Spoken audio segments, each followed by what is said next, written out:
Hey guys, welcome to another episode of Drinking with the Stars. I'm Anita Bennett for TheWrap, and I'm here at Mixology at the Grove, and I am with Jerry Ferrara of Entourage and Think Like a Man Too. Thanks so much for joining us, Cheers. Jerry. Cheers to you too. Let me just get one more. Okay, now I feel good. All right, good. I'm having a pina colada. What are you having? This is a vodka soda, which is a very safe drink for me. Okay, safe in what way? Safe that I know exactly what it does to me, and I know how to control it. All right, good. So he's going to be in control. Think Like a Man Too? Yes. You were in both Think Like a Man movies. Jeremy, what attracted you to Jeremy, your character?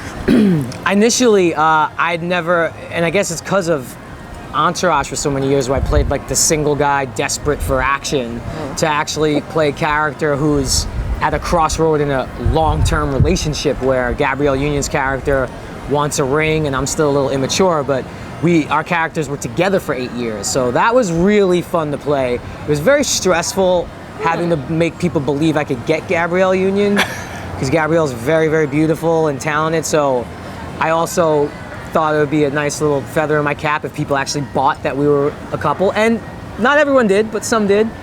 And just honestly, Kevin Hart, who I knew for a little while and was very familiar with his comedy, and just the way that cast came together, I've been very lucky in my career. It's a great cast.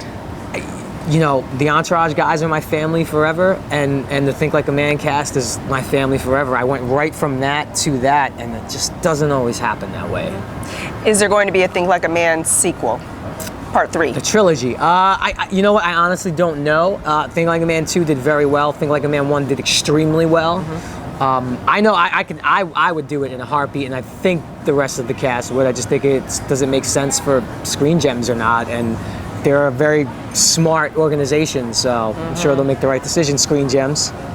All right. Good plug. You also have a podcast. Tell us the name of it. I do. I have a podcast called Bad for Business, which is because my girlfriend's the producer. And if we break up, I don't really know, does the podcast continue? That's a problem. So that's why it's Bad for Business.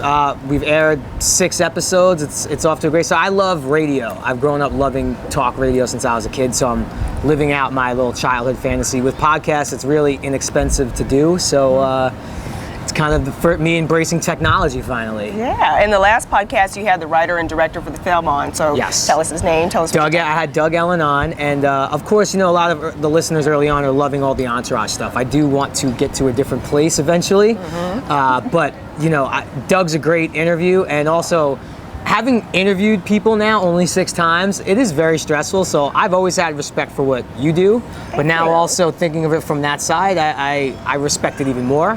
But Doug was great. Doug told some stories I don't think a lot of Entourage fans necessarily knew. And it proved to be a little rewarding. The feedback was great. So that's it for this episode of Drinking with the Stars. Jerry, thanks so much for joining us. Thank you for having me. When can we catch your podcast? You could listen to the podcast Bad for Business on iTunes, Stitcher, and on badforbusiness.com, and Entourage June of 2015.